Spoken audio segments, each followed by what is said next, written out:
7:03 de la mañana. De inmediato vamos a contactar vía telefónica en Caracas a Sergio Rodríguez Helfenstein, internacionalista y profesor universitario, exdirector de Relaciones Internacionales de la Presidencia de la República Bolivariana de Venezuela. Sergio, siempre es un gusto escucharte. Bienvenido.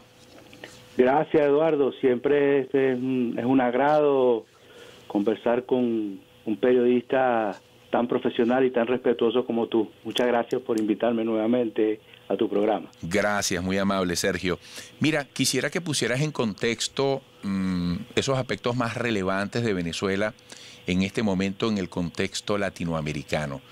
Bueno, recientemente llegan noticias desde Colombia y también desde Venezuela hacia la política exterior y concretamente hacia, con respecto a Venezuela, del presidente Iván Duque, pero bueno, las elecciones recientes en Ecuador, ¿qué destacarías? ¿Cómo establecerías una prioridad sobre esos puntos resaltantes? Eduardo, ¿es un programa o un seminario de la universidad? Un seminario de mediodía. Mira, Eduardo, bueno, mira, la situación en América Latina se ha ido decantando por sí misma y no tiene que ver con Venezuela, tiene que ver con los procesos políticos y sociales que se viven en cada país. En Bolivia, muy temprano, tal como lo auguramos algunos, el MAS retornó al poder. Hoy, en segunda vuelta en Ecuador, se enfrentan dos candidatos de izquierda, un 68% de voto antineoliberal y anticapitalista. Y hay una serie de países que con respecto a Venezuela, que es tu pregunta, que configuraron el Grupo de Lima y que están en crisis internas profundas. En Haití hay una situación de ingobernabilidad absoluta. En Honduras el presidente ha sido acusado, está siendo investigado por un tribunal de Nueva York por narcotráfico. En Chile la situación de crisis política de cara a la Convención Constitucional de abril es creciente. Todos los días hay nuevos asesinatos y movilizaciones. En Argentina el proyecto Macri fracasó. Bolsonaro está completamente aislado. Es decir, todos estos países que se unieron para derrocar al presidente Maduro están pasando crisis internas que tienen que resolver, incluso el propio Estados Unidos. Anteayer el Senado aprobó darle curso al impeachment contra el expresidente Trump. En esa medida, el interés que tenga Venezuela en la política exterior ha sido menor. En los últimos meses ha sido menor. Y sobre todo a partir de diciembre, cuando Venezuela dio un paso importante hacia su institucionalización.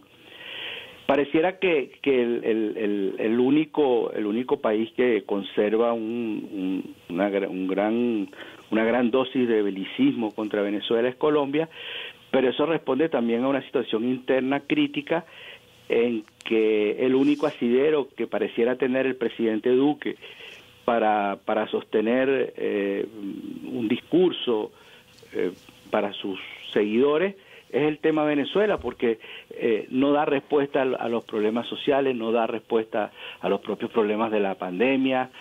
Hay movilizaciones permanentes, hay una crítica incluso en el Congreso hacia su gestión. Entonces el tema Venezuela sirve de influjo unificador de un sentimiento en Colombia, pero se le está pasando la mano, porque el hecho de crear una fuerza de intervención en el extranjero es algo insólito que se anuncie. Sergio, disculpa esta precisión de repente, pero ¿cuáles son las prioridades para Nicolás Maduro en el terreno de los diálogos posibles? ¿Se circunscribe únicamente a lo interno del país con las fuerzas de oposición? Recientemente él citaba a Noruega.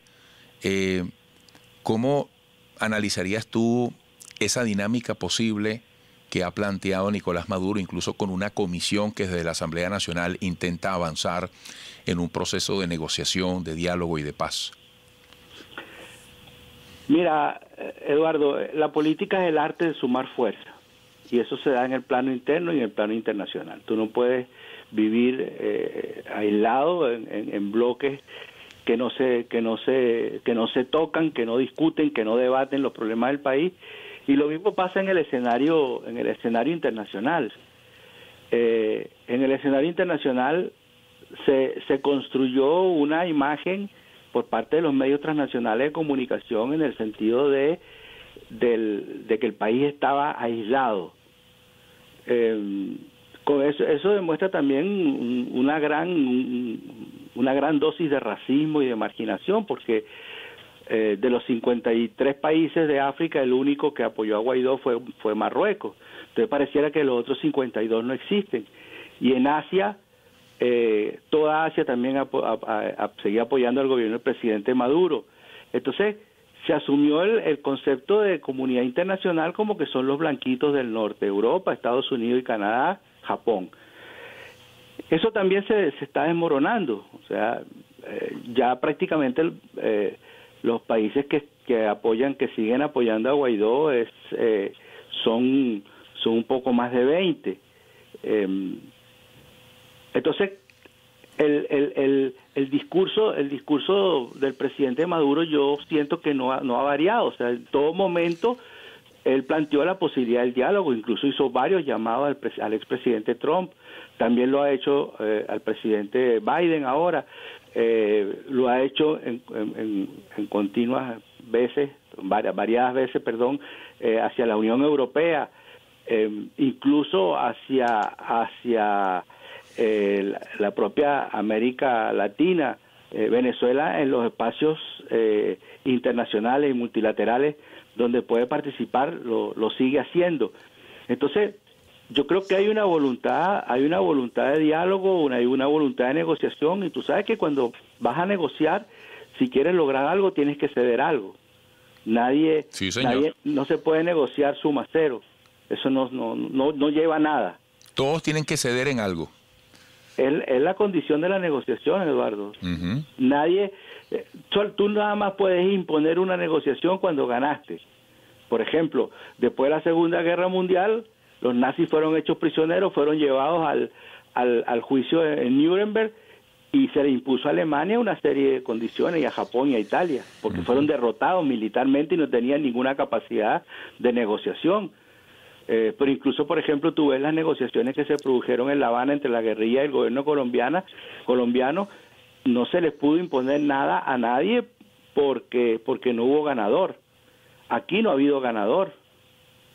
Aquí hay un conflicto que se ha ido decantando a favor del gobierno, porque el proyecto que ideó Estados Unidos con Guaidó fracasó totalmente, nunca tuvo asidero, nunca estuvo en juego, ni siquiera en el año 19 cuando había un gran fervor en torno a Guaidó, más externo que interno, pero había un gran fervor. Aquí nunca estuvo en juego la estabilidad del país ni la institucionalidad del país. Entonces, pero la negociación siempre es válida porque hay una situación donde en la que los venezolanos tienen diferentes pensamientos, diferentes ideas. Y mira, yo que soy un estudioso permanente de la realidad de América Latina y que casi todos los días hablo con 5 o 6 colegas de diferentes países, por ejemplo, en materia de pandemia nos envidian. En materia de estabilidad, aquí no hay grandes manifestaciones, huelgas, movilizaciones, que sí hay todos los días en Argentina, en Brasil, en Chile, en Perú.